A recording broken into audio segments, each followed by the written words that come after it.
அல்லாஹ்வுடைய நல்லடியார்களே, ரப்புல் ஆலமீனுடைய சித்தாந்தம், அவருடைய பிளான் கடுவும் மாறாது. லை யுஸீபனா இல்லா மா கதபல்லாஹு லனா. அல்லாஹ் எங்களுக்கு எதை நாடினானோ அதில் எதுவுமே தவறாது, அது நடக்கும். ஹுவ மௌலானா, அவன் எங்களுடைய அதிபதி, எங்களுக்கு பாதுகாப்பு அவன். எங்களுக்கு பிரச்சனை வரும், வராமல் இருக்காது நாங்க நம்பல. பிரச்சனை வருகிற நேரம் அல்லாஹ்வை நீங்கள் பார்க்கலாம். அல்லாஹ்வை பார்க்கலன்னா அல்லாஹ்வுடைய உருவம் இல்லை, அல்லாஹ்வுடைய உதவியை உங்களுக்கு பார்க்கலாம். இப்படி நபிமார்கள் எடுத்துக்கொண்டான தொடர்ந்து ஒவ்வொரு நபிமார்களையும் சொல்லிக் கொண்டு போனால் அவருடைய கல்புகள் எல்லாம் எப்படி ஸ்ட்ரென்த் ஆச்சு, அமைதியாச்சு. ஒரு பிரச்சனை ஓகிற நேரம் அவர்களுக்கு சந்தோஷம் இருக்கும். என்ன சந்தோஷம்? அவங்க அல்லாஹ்வை நெருங்கி இருப்பாங்க. அல்லாஹ்வுடைய நல்லடியார்களே, அல்லாஹ்வுடைய நெருக்கத்தை பெற முடியுமான ஒரே ஒரு இடம், பிரச்சனைகள் வருகிற நேரம் குஃபார்களுக்கு அது அல்லாஹ்வை விட்டும் தூரமாக்கும். என்ன நடக்குது என்று அவர்கள் தடமாறுவார்கள். மூமின்களுக்கு அல்லாஹ்வை நெருக்க வைக்கும். அந்த நெருக்கம் அவருடைய கல்புகளே ஒரு மிகப்பெரும் பிரகாசத்தை உண்டாக்கும். அல்லாஹ்வின் பக்கம் அவர்கள் நெருங்கி நெருங்கி வருவார்கள். அதனால் அல்லாஹ்வுடைய நல்லடியார்களே, இந்த சபையில் யாராவது எனக்கு இன்னும் மேல் பிரச்சனை இல்லைன்னு நீங்க நினைச்சீங்கன்னா அது பொய். பிரச்சனைகள் ஓயாது. அந்த பிரச்சனைகள் வருகிற நேரம் இந்த கல்பை ஸ்ட்ரென்த் படுத்துவதற்கு பெருமானார் கேட்டார்கள். அனஸ் பின் மாலிக் ரலியல்லாஹு பக்கத்தில் இருந்தார்கள். யா முகல்லிபல் குலூப் சப்பித் கல்பி அலா தீனிக். கல்புகளை பிரட்டக்கூடிய ரப்பே, மார்க்கத்தின் பக்கம் என் கல்பை நிலை பெறச் செய்வாயாக. அனஸ் பின் மாலிக் ரலியல்லாஹு கேட்டார், யா ரசூலல்லாஹ், எங்கள் விஷயத்தில் பயப்படுகிறீர்களா? எங்க விஷயத்தில் உங்களுக்கு உறுதுணையா நின்று எங்க விஷயத்தில் பயப்படுறீங்களா? அல்லாஹ்வுடைய தூதர் சொன்னார்கள், அல்லாஹ்வுடைய விரல்களுக்கு மத்தியிலே கல்புகள் இருக்குது, அல்லாஹ் பிரட்டி போட்டு விடுவான். அல்லாஹ்வுடைய நல்லடியார்களே, முஃமின்களை பொறுத்தளவில் இந்த சின்ன சின்ன விஷயங்களுக்கு அவர்கள் கவலைப்பட மாட்டார்கள், அவர்களுக்கு பயப்பட மாட்டார்கள். அவர்களுக்கு எப்ப கவலை வரும் என்ற செய்தியோடு நான் முடிக்கிறேன். ரசூலுல்லாஹை பற்றி ஆயிஷா ரலியல்லாஹு அவர்கள் விவரித்தார்கள். ஒரு நாள் நானும் பெருமானாரும் போர்வையில், மறக்க முடியாத ஒரு நாள் என்றதை அவர்கள் கேட்ட உடனே சொல்றாங்க, எனக்கு மறக்க இயலாது. நானும் ரசூலுல்லாஹும் ஒரு போர்வையில், இரவாகிவிட்டது. பெருமானாரும் நான் சந்தோஷமாக பேசிக்கொண்டிருக்கிற நேரம் ஒரு போர்வையில் ரசூலுல்லாஹ் திடீரென்று கேட்டார்கள், ஆயிஷா என்ன கொஞ்சம் விடுங்க, ஜிர்னி ஆயிஷா, ஆயிஷா என்ன கொஞ்சம் விடுங்கண்டாங்க. ரசூல் ஸல்லல்லாஹு அலைஹி வஸல்லம் எழுந்தார்கள். அந்த இரவு நான் பெருமானாரை பார்த்தேன். அவர்கள் வர்ணிக்கக்கூடிய வர்ணனை அவர்களுக்கு மறக்க முடியாத இரவாக அவர்கள் வர்ணிக்கிறார்கள். பெருமானார் நின்றார், தொழுதார், அழுதார், கண்ணீர் தாடியை நனைக்கிறது. அவரால் ருக்கு செய்கிறார், வயிறு நடுங்குது. அவர் சுஜூது செய்கிறார், அழுகிறார், அழுகிறார், அழுகிறார், அழுகிறார். அந்த இரவு அவ்வளவு அழுகு. அது எந்த இரவுண்டு அவங்க வர்ணிக்கிறாங்க. அதுதான் சூரத்துல் ஆல இம்ரானுடைய ஒரு வசனம் இறங்கிய நாள். அல்ல ரப்பனா அல்லதீன யذ்குரூன அல்லாஹ கியாமன் வ குஊதன் வ அலா ஜுனூபிஹிம் வ யத்தஃபக்கரூன ஃபீ ஹல்கிஸ் ஸமாவாதி வல் அர்த் ரப்பனா மா ஹலக்த ஹாதா பாத்திலா. அவர்கள் நின்று கொண்டு zikr செய்வார்கள், உட்கார்ந்து கொண்டு zikr செய்வார்கள், சாய்ந்து கொண்டு zikr செய்வார்கள். அல்லதீன யذ்குரூன அல்லாஹ கியாமன் வ குஊதன் வ அலா ஜுனூபிஹிம் வ யத்தஃபக்கரூன ஃபீ ஹல்கிஸ் ஸமாவாதி வல் அர்த். வானம் பூமிகள் எப்படி படைக்கப்பட்டது என்று சிந்திப்பார்கள். சொல்லுவார்கள், ரப்பனா மா ஹலக்த ஹாதா பாத்திலா, இறைவா நீ எதையும் வீணுக்கு படைக்கவில்லை, சுப்ஹானக் நீ பரிசுத்தமானவன், வகினா அஸாபன் நரக நெருப்பில் எங்களை பாதுகாப்பு விடு. இது ரசூலுல்லாஹ்வை அளவைக்குதுண்டா ஏன் நினைக்கிறீங்க? இதை உங்களுக்கு சொல்கிறேன். மூமின்களை பொறுத்தலில் குர்ஆனில் சின்ன ஒரு விஷயத்துக்கு கண்ணீர் போகும். கல்புகள் வஜிலத் குலூபுஹும் இதா துக்ரல்லாஹ், அல்லாஹ்வை ஞாபகப்படுத்தினால் கல்புகள் துடிக்கும். ஏன் ரசூலுல்லாஹ் இதுக்கு அழுதார்கள்? வானம் பூமியை பற்றி நினைக்கிறேன்னு ஏன் அழுதார்கள்?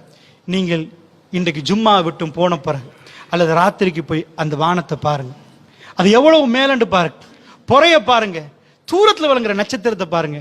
இன்றைக்கு ஹை டெக்னாலஜியில உச்ச விளிம்பில் மனிதன் இருக்கிறான். அந்த வானத்தை தொட்டவன் யாருமே இல்லை, அந்த வானத்து கிட்ட போனவன் யாருமே இல்லை.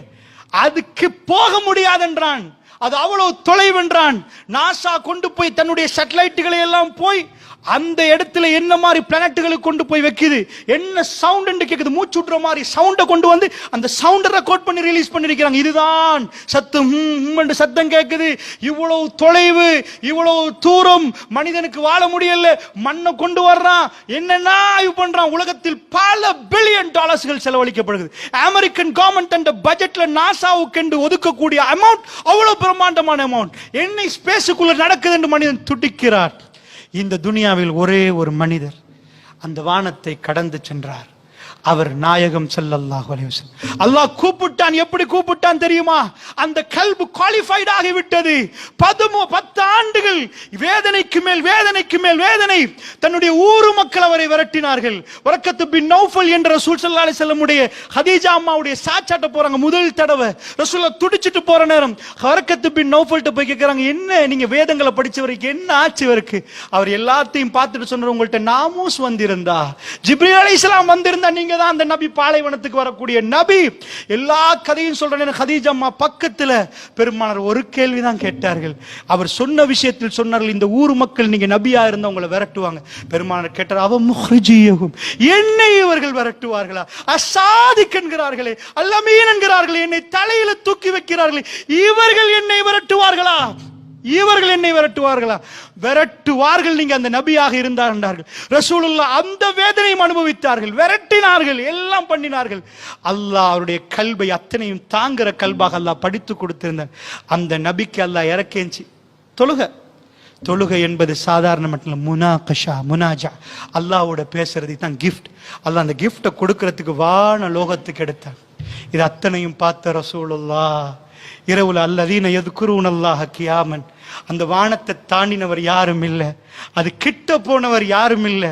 அதை கடந்து 7 வானத்துக்கு போய் சிதறத்துல் முன்தஹாவுல ஜிப்ரீல் அலைஹிஸ்ஸலாம் சொன்னார், யா நபி அல்லாஹ், யா ரசூல் அல்லாஹ், எங்களுக்கு வர முடியுமான உச்ச இடம், இதுக்கு மேல் யாருமே போனதில்லை, உங்க ஒருவரை மட்டுமே அல்லாஹ் கூப்பிடுகிறான் என்றார்.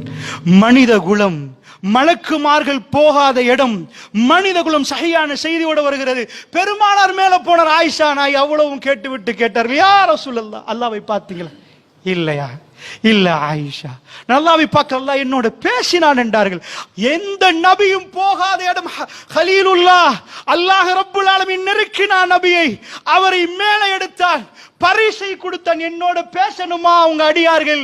இதை கொண்டு போய் கொடுங்க, 5 வக்து இதை கொடுங்க, என்னோட பேசலாம் என்றான். சாதாரணமா உங்க ஊர்ல ஒரு பரிசு கொடுத்த நீங்க வீட்டுக்கு போனீங்கன்னா ஒரு வாழைப்பழம் கேக்க கொண்டு போய் கொடுப்பீங்க. ஒருவர் கல்முனையில புரட்சி செஞ்சுட்டாருன்னா மேடை போட்டு அவருக்கு விருது கொடுப்பீங்க, கிஃப்ட் கொடுப்பீங்க. அல்லாஹ் அடியார்களை பேசக்கூடிய அந்த தொழுகைக்கு மேல கூப்பிட்டு நபிக்கு மேல எடுத்து வந்து இதை கொடுங்கள், என்னோட பேசலாம், நான் பதில் தருவேன். இந்த தொழுகை ஒழுங்காக தொழுது விட்டு என்னிடம் கையே நிச்சயமாக நான் பதில் கொடுப்பேன், அந்த அடியார்களோடு நான் பேசுறேன் என்று அல்லாஹ் ஜல்ல ஷானுஹு வ தஆலா வான லோகத்துக்கு எடுத்தால் அதிசயத்தை பார்த்த ரசூலுல்லாஹ் வைத்து, அதாவது எப்படி ஒரு முட்டை போடும் ஒரு பானையில கொதிக்கிற நேரம் பெருமாளுடைய வயிறு முட்டை போடுகிற சத்தம் கேட்குது, அழுகிறார், துடிக்குது என்கிறார்கள் தோழர்கள். அவருடைய கண்ணீர் வடிகிறது. அவர் மகன் ஜனாசாவுக்கு அல்ல, அவருக்கு நடந்த இழப்புகளுக்கு அல்ல, ஊரை விட்டு அவரை ஒதுக்கினார்கள் அதுக்காக வேண்டி அல்ல, அவர்களை கொலை செய்ய வந்தார்கள் அதுக்காக வேண்டி அல்ல, அவர்கள் அந்த அதிசயத்தை பார்த்துவிட்டு அவர்களால் ஓத முடியவில்லை. அல்லதீன யذ்குரூனல்லாஹ கியாமன் வ குஊதா வ அலா ஜுனூபிஹிம், அவரால் தாங்க முடியவில்லை, ருக்கூவிலே அழுதார், சுஜூதிலே அழுதார். ஆயிஷா ரலியல்லாஹு சொன்னார்கள், அந்த அழுகை என்னால் மறக்க முடியாது என்றார். வானலோகத்துக்கு போனவருக்கு தெரியும் அந்த பயங்கரம், அந்த அதிசயம், அல்லாஹ்வுடைய வல்லமை. சாதாரணமாக கூகுள்ல, யூடியூப்ல அவர்கள் போடப்பட்ட சில வீடியோக்களை பார்க்கிற நேரமே அந்த சராசரம் இப்படியா, இவ்வளவு ஆண்டு பார்க்கிற ஒரு பயம் வருகிறது. அல்லாஹ்வுடைய படைப்பு எப்படி என்று. அல்லாஹ்வுடைய நல்லடியார்களே, அப்படி என்றால் இந்த கல்பை நான் உங்களுக்கு சொல்கிறேன், கவனமாக புரிந்து கொள்ளுங்கள்.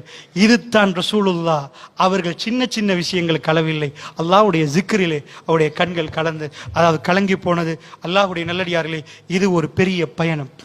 இந்த பயணத்தை மேற்கொள்வதற்கு குர்ஆனை நீங்கள் படிக்கணும். ரமதான் நமக்கு எட்டி பார்க்கிறது. குர்ஆனை படித்தால் இந்த கல்புகளை எப்படி உண்மையாக ஸ்ட்ரென்த் ஆக்கலாம். பிரச்சனைகள் வருகிற நேரம் நான் முஸ்லீம் இல்லப்பா என்று சொல்லுகிற அளவுக்கு மக்கள் மாறிடுவார் என்று பயமா இருக்கு. வல்லாஹி சொல்கிறேன், உங்க ஊர் எப்படி எனக்கு தெரியல, கொழும்புகளில் இந்த ஈஸ்ட் அட்டாக் தாக்குதலுக்கெல்லாம் பிறகு நிறைய பேர் அபாயா உடுப்பதை விட்டு விட்டார்கள். யுவதிகள் போகிறார்கள், இவர்கள் டூரிஸ்டுகளா என்று நினைக்கிற அளவுக்கு, ரசூலுல்லாஹ்வுடைய உம்மத்தினரா இப்படி நடக்கிறார்கள் நினைக்கிற அளவுக்கு, கடும் பயங்கரமான ஒரு கவலை உருவாக்குற அளவுக்கு அவ்வளவு மோசமான உடைகளோடு முஸ்லிம் சமுதாயம் திரிகிறார்கள். அல்லாஹ் ஜல்ல ஷானுஹு வ தஆலா எங்களை பாதுகாத்து எங்களுடைய கல்புகளை எல்லாம் உறுதி செய்து ஜன்னாவுக்கு குவாலிஃபைட் ஆகக்கூடிய கல்புகளாக அல்லாஹ் மாற்றி அருள் புரிவானாக. வ ஆஹிரு தஅவானா அல்ஹம்துலில்லாஹி ரப்பில் ஆலமீன். வஸ்ஸலாமு அலைக்கும்.